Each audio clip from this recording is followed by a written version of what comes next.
Bon week-end chez vous, mesdames et messieurs, sur Gale Afrique Télévision. Une fois de plus, nous parlons actualité avec cette présence de la Première ministre et une grande équipe qui est venue justement l'accompagner pour parler état des sièges, une évaluation et plusieurs couches justement qui s'élèvent pour demander la levée pure et simple de cette mesure exceptionnelle en vigueur en province du Nord Kivu et la province voisine de l'Ituri depuis les mois de mai 2021. Voilà, mesdames et messieurs, une réqualification aussi qui n'est pas bien visible sur terrain. On en parle justement sur Gale Afrique Télévision parce qu'il y a des opinions qui sont aussi favorables pour le maintien de l'état des sièges. Mais avec notre invité, on va en savoir beaucoup plus en pesant les pour et les contre, justement, et quelle perspective pour la province du Nord Kivu dans cette mesure. Mesdames et messieurs, comme vous le savez, les enjeux sociopolitiques de l'ère font à ce que les qui-vivent puissent toujours persister au niveau de la province du Nord Kivu.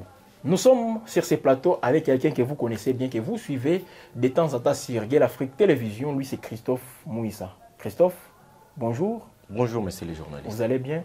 Oui, nous allons bien.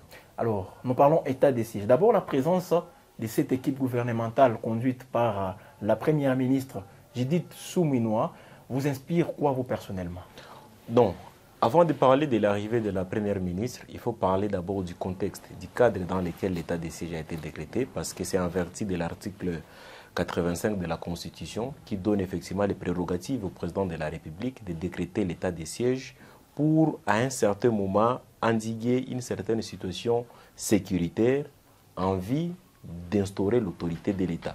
Et dans les cas d'espèce, il fallait effectivement, à l'arrivée du président de la République vers les années 2021, au cours d'un conseil des ministres, ils ont décidé de décréter l'état des sièges dans la province du Nord Kivu et de l'Ituri, où sévissait effectivement l'activisme des groupes armés. Mais malheureusement, malgré le cadre légal qui les définit dans le temps et dans l'espace, aujourd'hui, nous avons largement dépassé le temps, si on peut les parler en termes de droit. Tenant compte de ces cadres légaux que vous venez justement de donner, est-ce que l'instauration a suivi les cours normaux? Parce qu'il y a des gens qui disent que les parlements n'étaient pas associés, même dans cette instauration, parce qu'il fallait d'abord aussi informer le Parlement. Je ne sais pas si ça a été fait. Alors, au fait, c'est sur base de la collaboration institutionnelle que le président de la République, après le Conseil de ministres, qu'il est parti proposer la loi sur l'état des sièges. L'ordonnance sur l'état des sièges qui devrait couler maintenant à force de loi pour être prorogée ou avoir la loi d'habilitation en fait de les proroger même lorsque le Parlement est en vacances. Et lorsque vous voyez les objectifs même qui ont fait à ce qu'on puisse instaurer l'état des sièges, il y en a trois objectifs principaux. Le premier objectif, c'était d'abord ce qu'on appelle la coercition. Cette coercition, c'est cet appel à tous les groupes armés, nationaux et étrangers, de se rendre en fait de passer à une résolution pacifique des conflits où on peut, certains qui seraient en conflit avec la loi pourraient répondre devant la justice, d'autres qui veulent soit intégrer l'armée, ils passent dans un processus de recyclage pour intégrer l'armée, et d'autres qui veulent retourner dans la vie sociale, ils passent dans ce processus qu'on appelle le processus de réinsertion sociale, où ils pourraient être accompagnés par des mécanismes bien établis par le gouvernement congolais à travers le programme PDDRCS. Le deuxième objectif, c'était la neutralisation. Après la coercition, où on appelle à tous les groupes armés de se rendre auprès des FARDC, lorsqu'ils y refusent, on passe maintenant à la neutralisation. Cette neutralisation est sous forme d'une offensive qu'on lance pour les traquer et les neutraliser. Malheureusement, se retrouvant dans cette situation où le gouverneur civil a été changé par le gouverneur militaire, le bourgmestre, les administrateurs des territoires et même les maires des villes, tous ont été changés à des autorités militaires. À la tête des provinces, vous avez un militaire et au sein de la territoriale, notamment, les administrateurs sont des policiers et des maires des villes sont également des policiers et des bourgmestres des communes. Et après avoir fini cette neutralisation, il fallait passer par la normalisation. Et cette normalisation, c'est ce qui traîne jusqu'à aujourd'hui à ce qui est maintenant la montée ou soit la gravité encore de la situation, parce que c'est sous des états de siège que nous avions perdu plusieurs localités. La normalisation nous avons doit perdu venir après la neutralisation. Après la neutralisation. Et la neutralisation, je ne sais pas quel est votre point de vue par rapport à ça. En tenant compte justement des faits en présence, est-ce qu'on peut dire que la neutralisation, on a réussi justement avec cette phase de neutralisation? Non, raison pour laquelle je voulais répondre à votre question par rapport à la procédure. Parce qu'après l'ordonnance du président de la République, il fallait que le Parlement puisse travailler sur la loi fixant les modalités d'application de l'état de siège pour avoir la répartition des responsabilités entre le gouverneur de province, entre les maires de villes, les bourgmestres et les administrateurs des territoires. Jusqu'à aujourd'hui, cette loi n'a jamais existé. Raison pour laquelle, aujourd'hui, vous avez vu que nous avons un gouverneur intérimaire dans la province du Nord Kivu. Donc, autrement dit, vous voulez dire dans l'ordonnance, une loi où ils ont des mesures d'accompagnement de cette mesure exceptionnelle qui ne sont toujours pas là. Ça n'existe pas. Raison pour laquelle, aujourd'hui, nous sommes dans une forme de tâtonnement où plusieurs de nos entités aujourd'hui dans la province du Nord Kivu sont gérées par les intérimaires. Et on ne peut plus parler de l'état de siège dans la province du Nord Kivu parce que nous ne contrôlons plus près de 60% de notre province. Oui. Donc, l'évaluation devrait se faire à ce niveau-là. Mais l'état de siège, ce n'est pas seulement au Nord Kivu.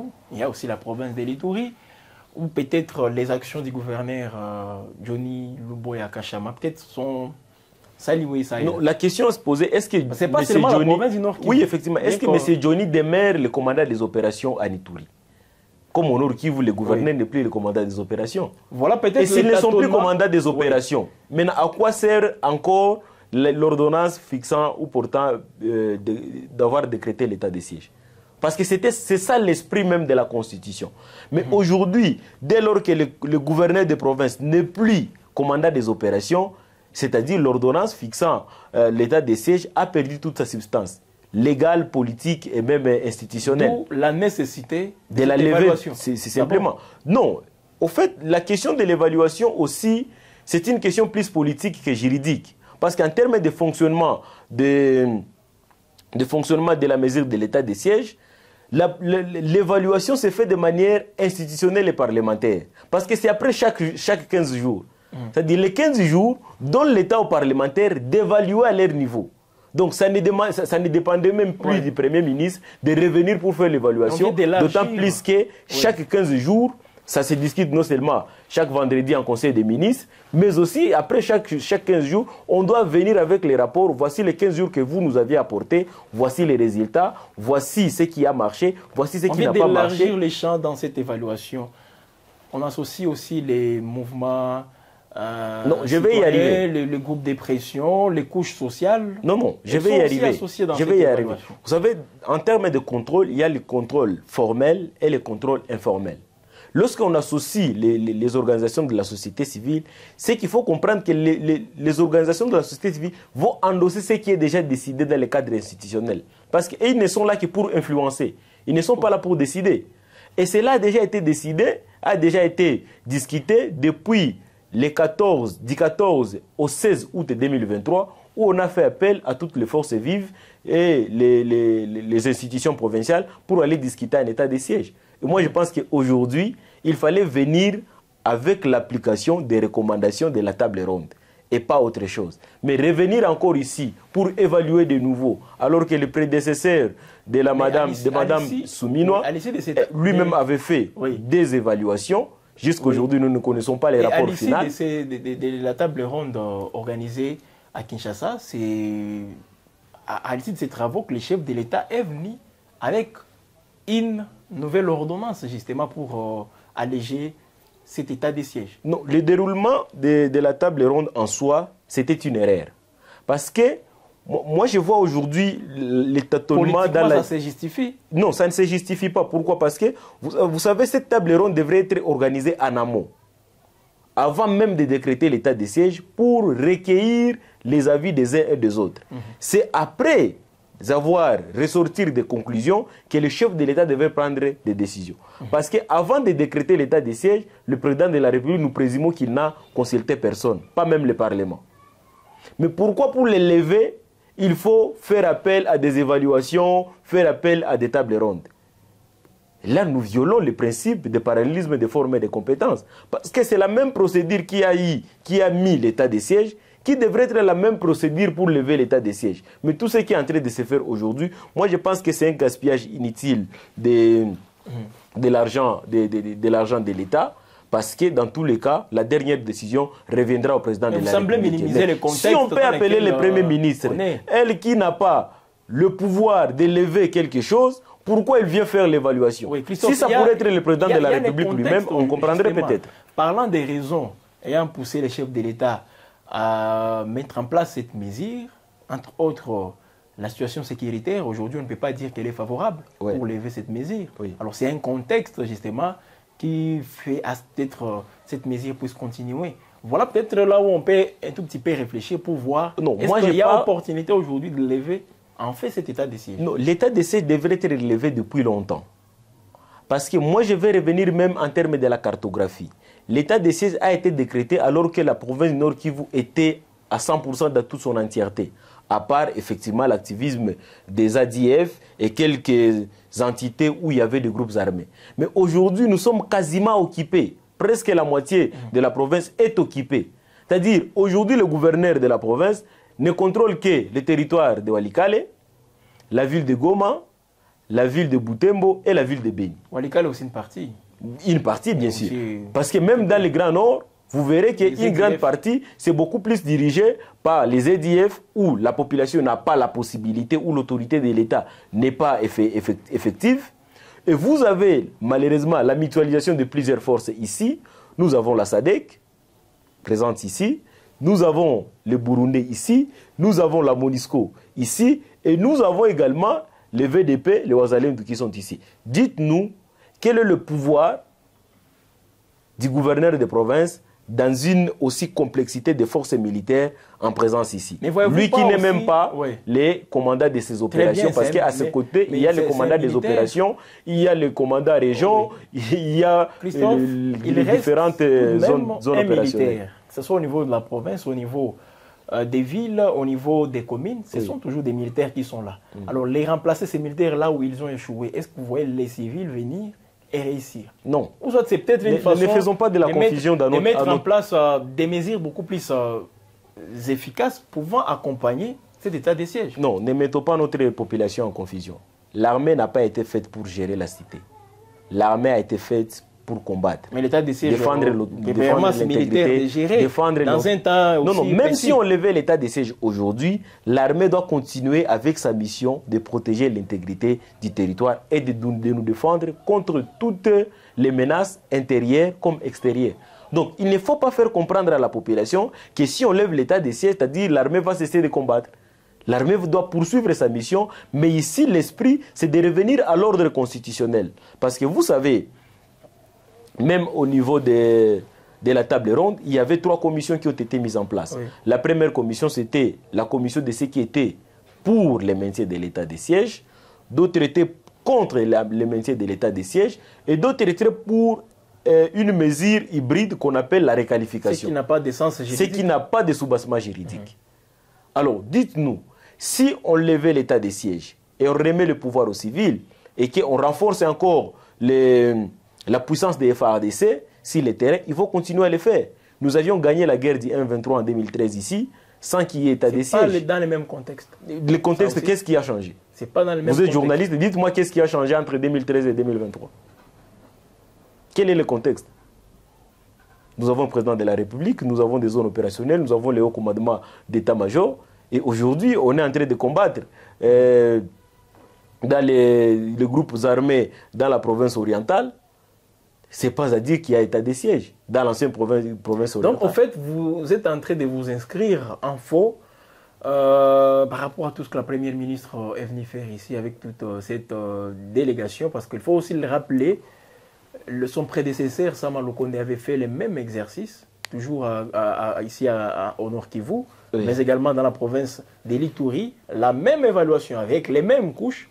Peut-être la touche de la Première ministre, Judith Souminois, peut faire la différence. Non, on est en train de délapider inutilement l'argent de l'État.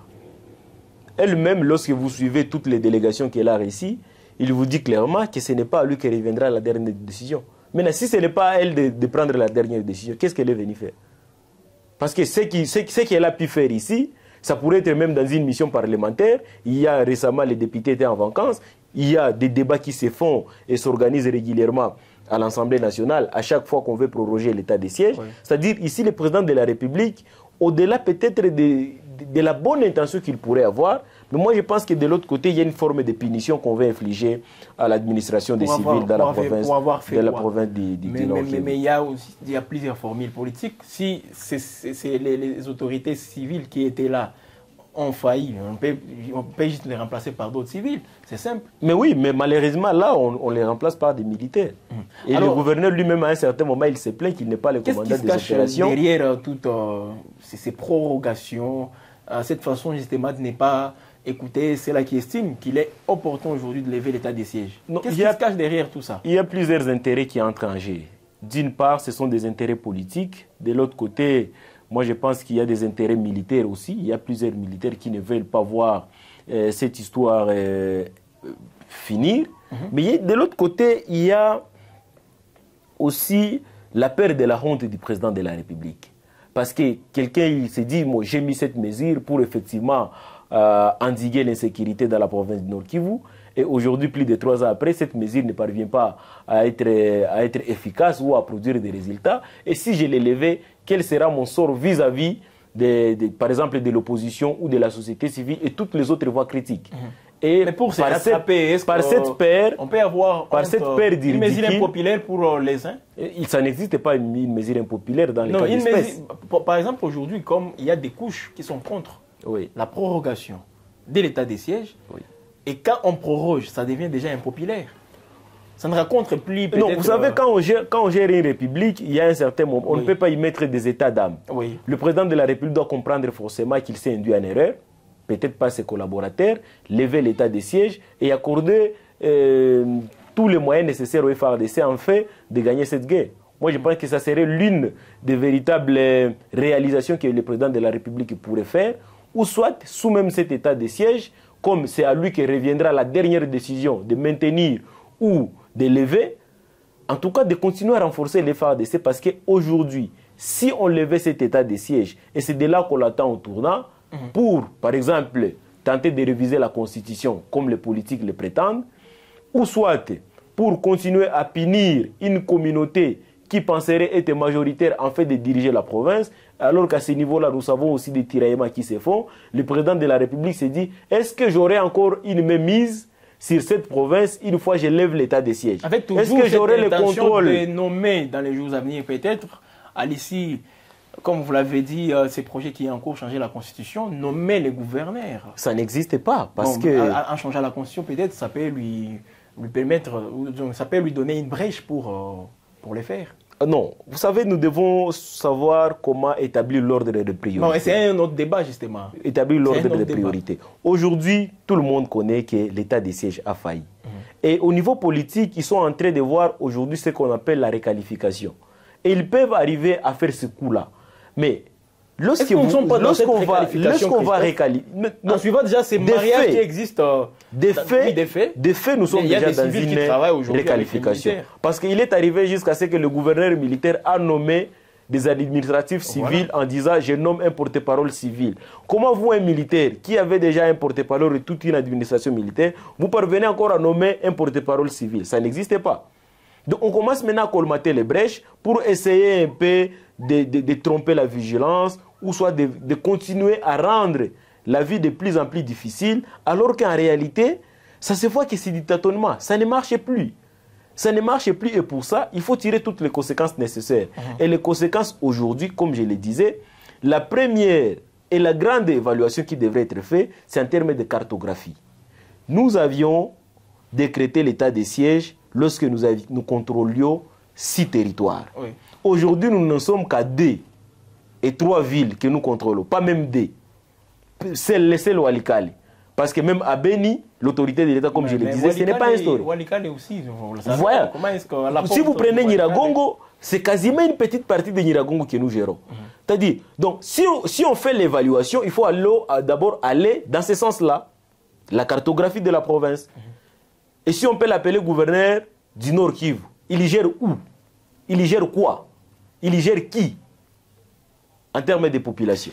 Terminons, Christophe. Parce qu'il y a nos compatriotes qui vivent en captivité. Christophe Mouissa, à quoi peut-on s'attendre dans les jours à venir? Parce qu'il y avait aussi cet espoir de voir cette mesure être élevée lors de l'évaluation faite par les prédécesseurs de Judith Souminois. Oui, même à la table ronde. Oui, avec Judith Souminois, on peut s'attendre à la levée cette fois-ci de l'état de siège. Bien qu'elle-même, comme vous l'avez dit, a affirmé que ça ne dépend pas d'elle, c'est au chef de l'État justement de prendre toutes les mesures contraires à celles qui sont justement en place aujourd'hui. Non, personnellement, moi je suis encore très dubitatif. Parce qu'en voyant la manipulation qui tourne autour de cette question de l'état des sièges, ou même le gouverneur militaire, en tout cas je lui respecte beaucoup, mais en voyant la manière dont les gens se sont mobilisés avec des calicots pour aller dire qu'il faut maintenir l'état des sièges, il y a beaucoup de gens qui peut-être s'y retrouvent. Parce que depuis que l'état des sièges a été instauré, vous remarquerez qu'il y a certaines choses pour lesquelles on les attendait, mais qui ne sont pas marchées. C'est notamment cette guerre, la progression de la guerre du 1-23, où on pensait qu'il y aura une véritable résistance des forces armées pour conquérir les différents territoires occupés aujourd'hui. Mais vous le verrez, ils sont beaucoup plus actifs quant à ce qui concerne la maximisation des recettes, alors que même les civils peuvent le faire. Ils sont en train de réprimer, les défenseurs des droits de l'homme et quelques acteurs politiques de l'opposition. Vous verrez qu'il y a beaucoup de tracasseries fiscales avec des taxes illégales qui sont en train d'être fixées pêle-mêle. Il y a aujourd'hui une forme de spoliation des parcelles de l'État, des espaces publics, où les gens continuent à crier.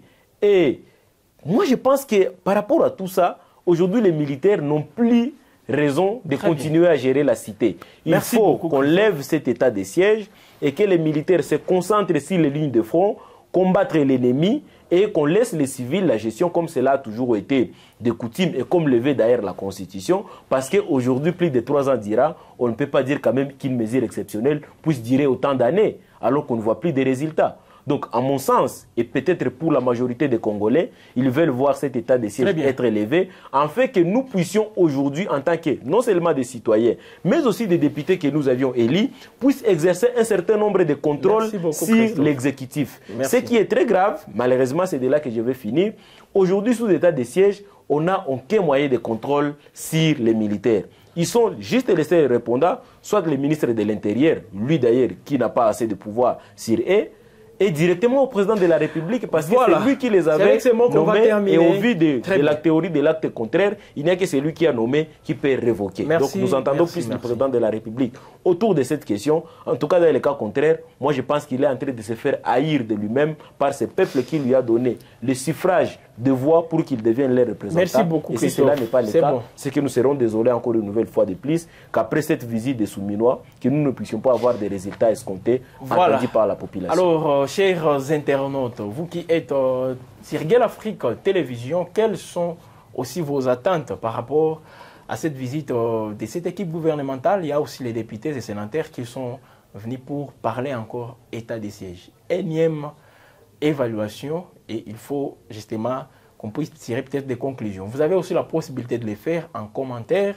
Mesdames et messieurs, aimez, partagez, abonnez-vous si ce n'est pas encore fait sur la chaîne panafricaine. On se retrouve la semaine prochaine pour d'autres actualités, d'autres décryptages.